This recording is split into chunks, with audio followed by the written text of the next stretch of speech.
પ્રવૃત્તિ નંબર 19, ચાલો કવિતા ગાઈએ અને જોઈએ નીરજ શું શું કરે છે. અહીં પણ કવિતાનું પ્રથમ તો પઠન કરવાનું છે, ત્યારબાદ ગાન કરવાનું છે, ત્યારબાદ શિક્ષક દ્વારા એક એક પંક્તિ ગાવામાં આવશે અને વિદ્યાર્થીઓ એનું જીલગાન કરશે. ત્યારબાદ એક સાથે સમૂહગાન કરાવવાનું છે.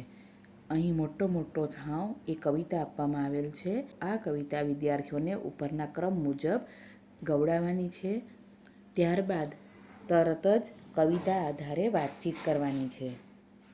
ત્યારબાદ પ્રવૃત્તિ નંબર 20, મોટો થઈને નીરજ શું બને છે.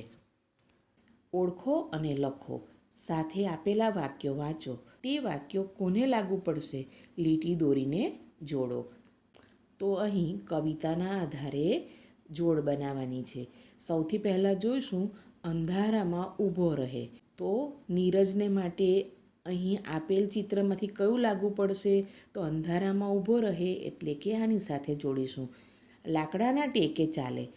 તો અહીં જોઈ શકાય છે કે નીરજ લાકડાના ટેકે ચાલવાની પણ વાત કરે છે. તો આ ચિત્રની સાથે એની જોડ બનાવીશું. ચશ્મા પહેરે. તો આ ચિત્રની સાથે જોડ બનશે. મમ્મીનો દીકરો થાય. તો આ ચિત્રની સાથે એની જોડ બનશે. પ્રવૃત્તિ નંબર 21, મોટેથી ગાઓ, નવા બનાવો. અહીં 5 જોડકણા આપવામાં આવેલ છે. તો એ જોડકણા મોટેથી ગાવાના છે. એ જ પ્રમાણે બીજા નવા બનાવવાના છે. ત્યારબાદ આ જોડકણાની અંદરથી ભ અને ય નીચે લીટી કરો. ધ અને ફ પર ગોળ કરો. અહીં જે પહેલું જોડકણું છે, કાળો ભમ ભમરો ધોળી ધફાક ગાય, સવારે ને સાંજે ચરવાને જાય. તો આ જોડકણાની અંદર જ્યાં જ્યાં ભ અને ય છે તો એને શોધી એની નીચે લીટી કરવાની છે અને જ્યાં ધ અને ફ છે તે શોધીને ગોળ કરવાનું છે. તો અહીં જોઈ શકાય છે કે ભમ અને ભમરો શબ્દમાં ભ છે, એ જ રીતે ગાય અને જાય શબ્દમાં ય છે. તો એની નીચે લીટી કરીશું અને ધોળી ધફાક આ શબ્દની અંદર ધ અને ફ છે તો એની ઉપર ગોળ કરીશું. એ જ પ્રમાણે બીજું જે જોડકણું છે, કાવ કાવ કૌ, કૂતરો ભસે ભૌ, ધાય ધાય ધૌ, હસી પડતા સૌ. આ જોડકણાની અંદર ભસે અને ભૌ એમાં ભની નીચે લીટી કરીશું અને ધાય ધાય ધૌ એમાં ધ અક્ષરની ઉપર ગોળ કરીશું. આ જોડકણાની અંદર ફ અક્ષર ક્યાંય આવતો નથી. એ જ પ્રમાણે અહીં અન્ય જે જોડકણા આપવામાં આવેલા છે તેની અંદરથી પણ ભ અને ય શોધી તેની નીચે લીટી કરીશું અને ધ અને ફ શોધી તેના ઉપર ગોળ કરીશું. ત્યારબાદ શબ્દો લખો. અહીં જે ઉપર 5 જોડકણા આપેલા છે તેને માટેના બોક્સ આપેલા છે, તેમજ એ જોડકણાની અંદર કાનાવાળા શબ્દો હોય, એક માત્રાવાળા શબ્દ હોય, ઓની માત્રાવાળા શબ્દ હોય અને અવની માત્રાવાળા શબ્દ હોય તો એ શોધીને આપણે અહીં લખવાના છે. જેમ કે જે પહેલું ખાનું છે તે પહેલાં જોડકણાનું છે તો એની અંદર કાનાવાળા શબ્દ કયા કયા છે તે શોધીને અહીં લખવાના છે. તો અહીંયા આપણે જોઈ શકીએ છીએ ધફાક, ગાય. બરાબર. તો આ જે શબ્દ છે એ કાનાવાળા છે. જુઓ ચરવાને, તો ચરવા શબ્દ જે છે, જાય શબ્દ છે, સાંજે છે, સવારે, આમાં પણ કાનો છે તો એ શબ્દો અહીં આવશે. ત્યારબાદ એક માત્રવાળા શબ્દ, તો સવારે, સાંજે, ચરવાને. આ જે શબ્દ છે એ એક માત્રવાળા છે તો એને આપણે અહીં લખીશું. ત્યારબાદ ઓની માત્રાવાળા શબ્દ, તો આ જોડકણામાં કાળો, ભમરો, ધોળી આ જે શબ્દ છે તે ઓની માત્રાવાળા છે તો એને આપણે અહીં લખીશું. અને ત્યારબાદ અવની માત્રાવાળા શબ્દ, તો આ જોડકણું જોતાં તેની અંદર અવની માત્રાવાળા શબ્દ નથી એટલે આપણે અહીં લખવાનું નથી. ત્યારબાદ બીજા નંબરનું જોડકણું એની અંદર કાનાવાળા શબ્દ. તો બીજા નંબરના જોડકણામાં આપણે જોઈ શકીએ છીએ કે કાવ કાવ, ધાય ધાય, પડતા. આ જે શબ્દ છે તે કાનાવાળા છે. ત્યારબાદ એક માત્રાવાળા શબ્દ. તો એક માત્રાવાળા શબ્દની અંદર ભસે શબ્દ જે છે તેની અંદર એક માત્ર છે એટલે આપણે અહીં લખીશું. ત્યારબાદ ઓની માત્રાવાળા શબ્દ. તો આ ફકરાની અંદર કૂતરો શબ્દ જે છે તે ઓની માત્રાવાળો છે એટલે એને આપણે અહીં લખીશું. અને ત્યારબાદ ઔની માત્રાવાળા શબ્દો. તો અહીં એકાક્ષરી શબ્દ છે કૌ, ભૌ, ધૌ અને સૌ. તો એને આપણે અહીં લખીશું. આ જ પ્રમાણે અન્ય જે જોડકણા છે તેની અંદરથી પણ દંડવાળા એટલે કે કાનાવાળા, એક માત્રાવાળા એટલે કે એની માત્રાવાળા, ઓની માત્રાવાળા અને ઔની માત્રાવાળા શબ્દો શોધીને અહીં લખવાના છે. પ્રવૃત્તિ નંબર 22 વાંચો. આપેલા વાક્યો મોટેથી વાંચી સંભળાવો અને ઝીલ વાંચન કરાવો. વ્યક્તિગત મુખર વાંચન કરવા કહો. તો અહીં જે વાક્ય આપવામાં આવેલા છે તે સૌપ્રથમ શિક્ષક દ્વારા વાંચી સંભળાવવાના છે. ત્યારબાદ એ વાક્યોનું ઝીલ વાંચન કરાવવાનું છે અને ઝીલ વાંચન કરાવ્યા બાદ બાળકોની પાસે વ્યક્તિગત મુખર વાંચન કરાવવાનું છે. અહીં 6 વાક્ય આપવામાં આવેલ છે. મને ભજીયા ભાવે છે. ભાવેશ ભૂલ ભૂલાવણીમાં ભૂલો પડ્યો. ગાડીના ટાયરમાં વાયર ફસાઈ ગયો. ભૌમિક યોગ કરે છે. મારા ફોઈ સફરજન લાવ્યા અને ધવલે ધમાલ કરી. આ જે 6 વાક્ય છે તેને સર્વપ્રથમ તો મોટેથી વાંચીને સંભળાવવાના છે. ત્યારબાદ ઝીલ વાંચન કરાવવાનું છે અને ઝીલ વાંચન કરાવ્યા બાદ બાળકો પાસે વ્યક્તિગત મુખર વાંચન કરાવવાનું છે. ત્યારબાદ અહીં શિક્ષકની સહી છે એટલે કે મૂલ્યાંકનની પ્રવૃત્તિ છે.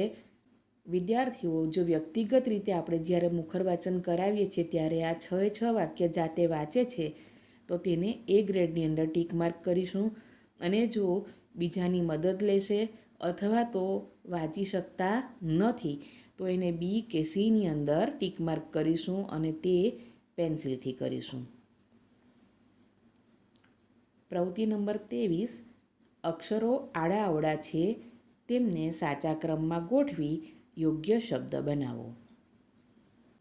બોચકા. તો અહીં કાચબો શબ્દ છે. અહીં જે આડા અવળા અક્ષરો છે તેને યોગ્ય ક્રમમાં ગોઠવતા કાચબો શબ્દ બને છે. તે જ પ્રમાણે તો ન ફા એટલે કે તોફાન. શી કુ ઓ તો ઓશીકુ શબ્દ બને છે. એ જ રીતે રોળી ગ એટલે કે ગરોળી શબ્દ છે. દરોવા તો વાંદરો. છલીમા એટલે કે માછલી.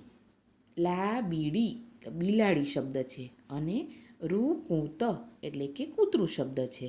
તો આ રીતે આ જે આડાઅવળા અક્ષરો છે તેને યોગ્ય ક્રમમાં ગોઠવીને સાચો શબ્દ બનાવીને લખવાનો છે. ત્યારબાદ પ્રવૃત્તિ નંબર 24 પરિવારના સભ્યોને ભેગા કરો. વર્ગમાં જુદા જુદા રંગ, પ્રાણી, પક્ષી, ફળ, શાકભાજીના નામના 5-5 કાર્ડ બનાવીને મૂકો. દરેક વિદ્યાર્થીને એક કાર્ડ લેવા માટે કહો. ત્યારબાદ રંગના નામ લખેલ કાર્ડવાળા વિદ્યાર્થીઓને બારી પાસે, પશુના નામ લખેલ કાર્ડવાળા ટેબલ પાસે એકઠા થવા કહો. આ રીતે જૂથ પાડ્યા પછી દરેક વિદ્યાર્થીને પોતાની પાસેનું કાર્ડ મોટેથી વાંચવા કહો. આ પ્રવૃત્તિની અંદર વર્ગના તમામ બાળકોને જોડીશું અને જે જુદા જુદા રંગ, પ્રાણી, પક્ષી, ફળ અને શાકભાજીના નામ લખેલા કાર્ડ છે તે વારાફરતી એક એક વિદ્યાર્થીઓને લેવા માટે કહીશું અને આ પ્રમાણે જુદી જુદી જગ્યાએ જુદા જુદા જૂથમાં ઊભા રાખીશું અને ત્યારબાદ તેમની પાસે રહેલા કાર્ડનું મોટેથી વાંચન કરાવીશું. ત્યારબાદ પ્રવૃત્તિ નંબર 25 અક્ષર થપ્પો રમો. અગાઉ શીખેલા તમામ મૂળાક્ષરોનો ઉપયોગ કરવો. મિત્રો, અક્ષર થપ્પાની રમત આપણે અગાઉ પણ દરેક એકમની અંદર રમી ચૂક્યા છે. તો એ જ પ્રમાણે અહીં પણ મૂળાક્ષરોની ઓળખ માટે અક્ષર થપ્પાની રમત રમાડવાની છે. 26 નંબરની પ્રવૃત્તિ ચિત્ર ઓળખો અને શબ્દ લખો.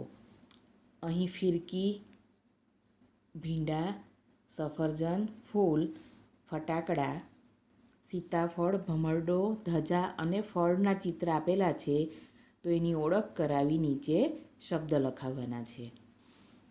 ત્યારબાદ 27 નંબરની પ્રવૃત્તિ વાંચો અને લખો.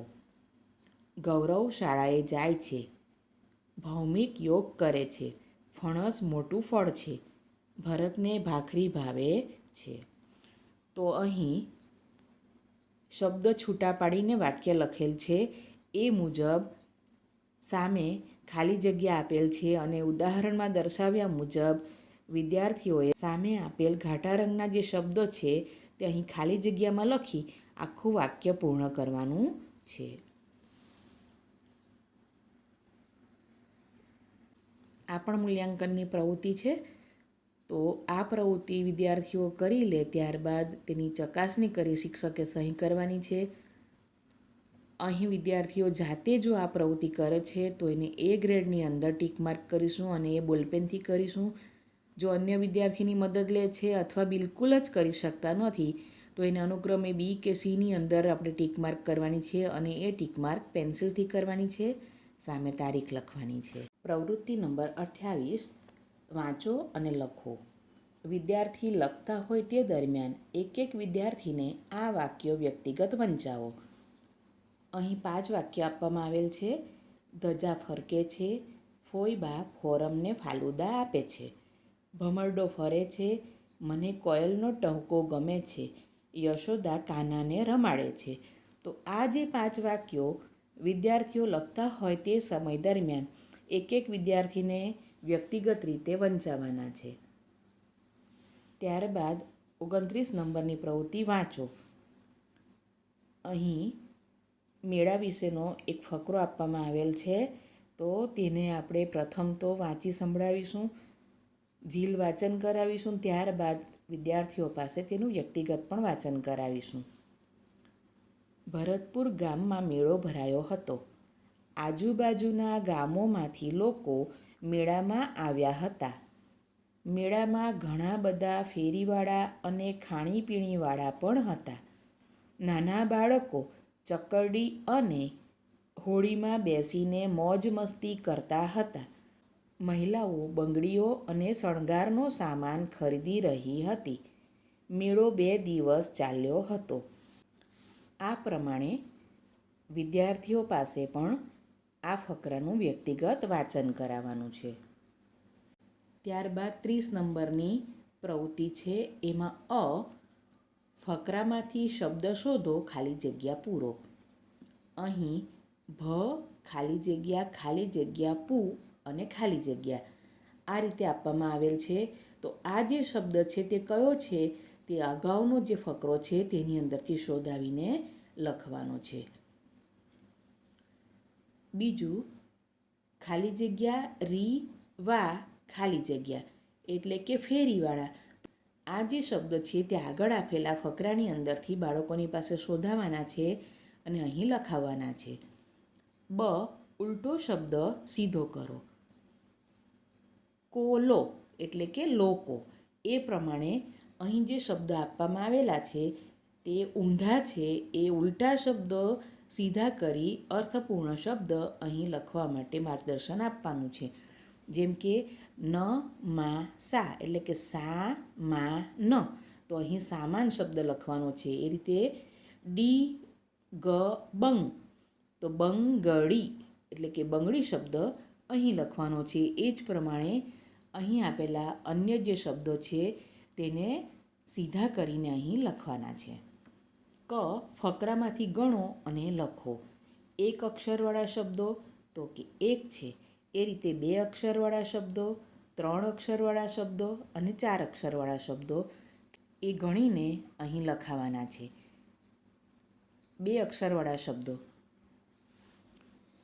તો આ ફકરો બાળકોની પાસે ફરીથી કઢાવીશું અને એની અંદર 2 અક્ષરવાળા શબ્દો કયા કયા છે તે શોધાવાના છે અને તેને ગણીને લખાવાના છે. જેમ કે અહીં મેળો હતો, લોકો હતા, અને પણ હતા, નાના અને હતા, અને રહી હતી, હતો.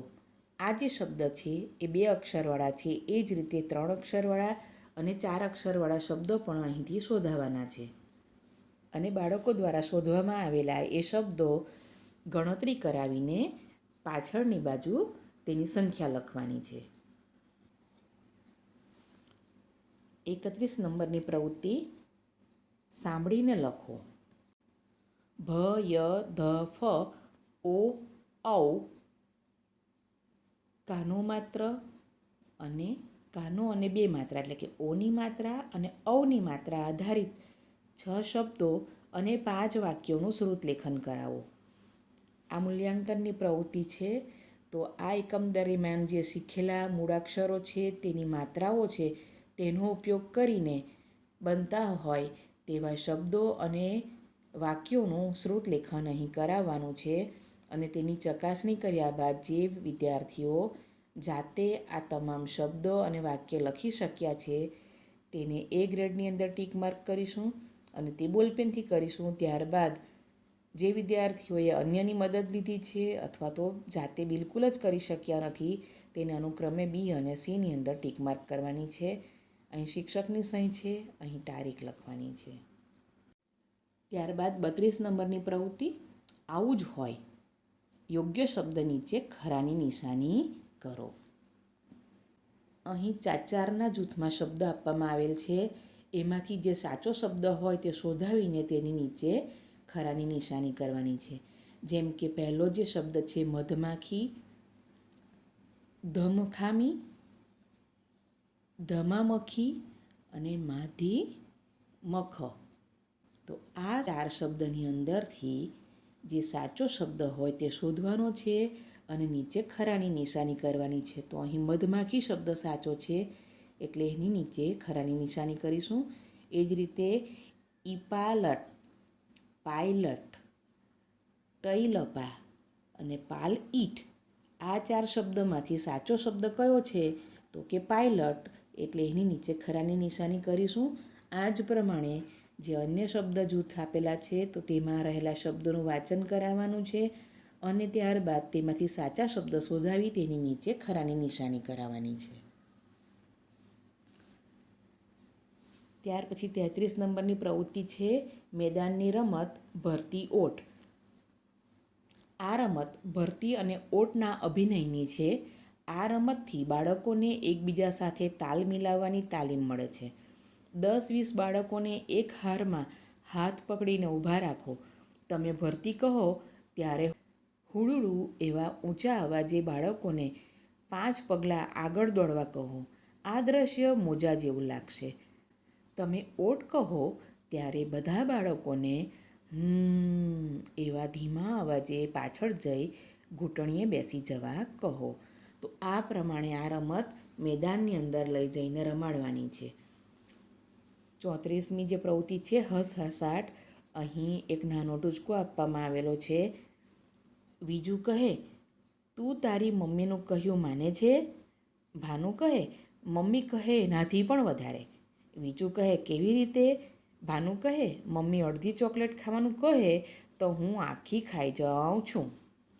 તો આ ટૂચકો પણ બાળકોને કહેવાનો છે. ત્યારબાદ 35 નંબરની પ્રવૃત્તિ ફરી યાદ કરીએ. અહીં જે પ્રશ્ન આપેલા છે તેની ચર્ચા કરવાની છે અને મિત્રો આ બાળકો જે પણ જવાબ આપે છે એ સ્વીકારવાનો છે. આ મૂલ્યાંકનની પ્રવૃત્તિ નથી. ભ ય ધ ફ માંથી કયો અક્ષર સૌથી પહેલાં લખતા આવડી ગયેલો? અક્ષર થપ્પો રમતી વખતે શાની મજા પડી? ચિત્ર કેલેન્ડર જોઈ તમને તમારા પરિવારનું શું યાદ આવ્યું? મોટો થાવની કઈ લીટી યાદ રહી ગઈ? આ એકમ દરમિયાન અગાઉના કયા અક્ષરોનો ઉપયોગ કર્યો? વિજયની જેમ તમે પણ ઘરમાં કશી મદદ કરો છો? કઈ? દફતર થપથપાવવાની પ્રવૃત્તિ કેવી લાગી? ભરતી અને ઓટની રમતમાં કેવી મજા પડી? તો આ જે પ્રશ્નો છે તેની ચર્ચા જરૂરથી કરીશું. ત્યારબાદ આટલું તો આવડે છે. આની અંદર આ એકમ અંતર્ગત આવતી 35 પ્રવૃત્તિઓ છે તેના માટે બાળકોએ સ્વમૂલ્યાંકન કરવાનું છે અને દરેક પ્રવૃત્તિઓ કરી રહે પછી તરત જ બાળકો અહીં જો જાતે કરી શક્યા છે તો ગોળ કરશે, અને જો અન્યની મદદ લીધી છે અથવા જાતે નથી કરી શક્યા ત્યાં નીચે અર્ધ ગોળ કરશે. તો એની પણ આપણે ચકાસણી કરીશું. જે વિદ્યાર્થીઓને 35 પ્રવૃત્તિની અંદર ગોળ કરેલા છે, એટલે કે બધી જ પ્રવૃત્તિઓ જાતે કરી શક્યા છે, તેમને વિશેષ મહાવરા માટેની જે પ્રવૃત્તિ છે તો તે આપીશું અને અન્ય બાળકોનું ઉપચારાત્મક કાર્ય કરીશું. ત્યારબાદ એકમ 8 માટેની પૂર્વ તૈયારી. તો અહીં આગળનો જે એકમ છે તે શીખવવા માટે કઈ કઈ સાધન સામગ્રીની જરૂર પડશે તેની યાદી આપવામાં આવેલી છે. તો એનો પણ અભ્યાસ કરીશું અને આગલા એકમ માટે આ તમામ સામગ્રી આપણી પાસે હાથવગી હોય તેનું પણ ધ્યાન રાખીશું. ત્યારબાદ નીચે શિક્ષકની સહી છે, વાલીની સહી છે અને તારીખ લખવાની છે.